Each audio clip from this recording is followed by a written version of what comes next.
let's get into sentimentality here for a moment.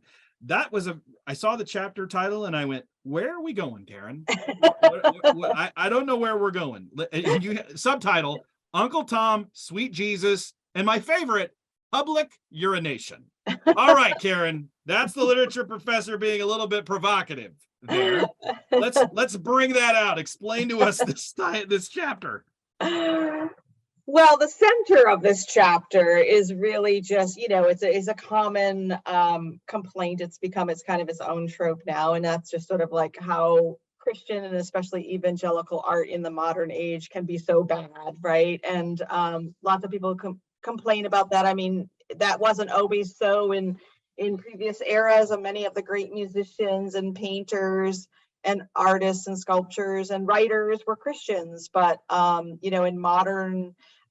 the modern world, they tend to be, especially within evangelicalism, they tend to be not so great. And so I just kind of say that one of the things that really it makes evangelical and Christian art today not good is its sentimentalism. It's sentimentality, which is just basically substituting like cheap emotion for authentic, sacrifice and the journey and the redemption. We just like to skip to the cheap emotional experience. And so in the subtitle comes from the fact that I consider Uncle Tom's Cabin, a beloved American novel, as an example of this, because it was something that did really change the course of history, but it's not really a very good novel. And it could have, there was a sentimentality to it that moved, that moved many of its white readers, but also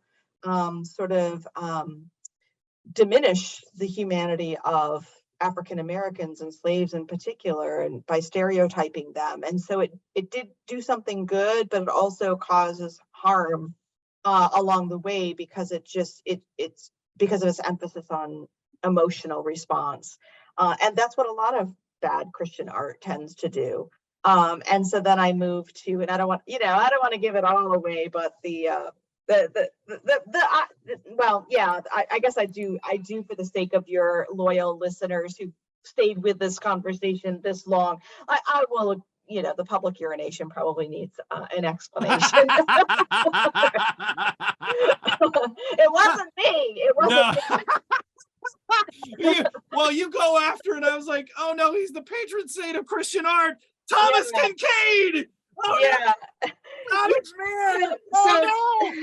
The painter of light, who is so popular, his postcards and greeting cards and 10 million copies he sold? I mean, a lot of people don't know. I didn't know until I really dug into the research that like his production was a literal factory, like employing, like it was a mass produced, and people love to look at his paintings and see the light and the cottage cheer and the sentimental whatever. And, that's bad enough, but it's just very ironic, or perhaps not ironic, that, his life ended, too quickly, and it kind of deteriorated and devolved it to the point where he was involved in, some scandalous accusations, and even like caught urinating in public in a drunken stupor a couple of times. And I don't mean to pick on the man, but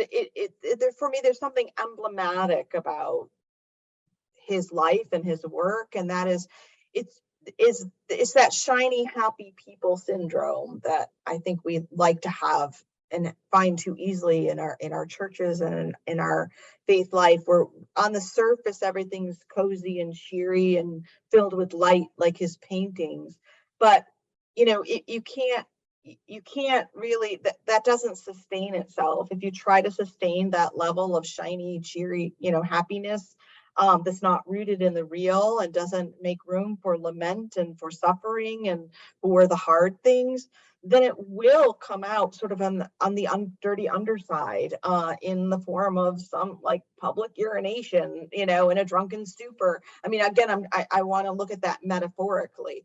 To be whole, to have integrity means to, yes, to seek happiness, to seek joy, but not at the expense of denying the rest of our humanity, which is not always cheery and is not always absent of suffering and pain. And so to encompass all of it, not only in our lives, but in our faith and our understanding of our faith as well.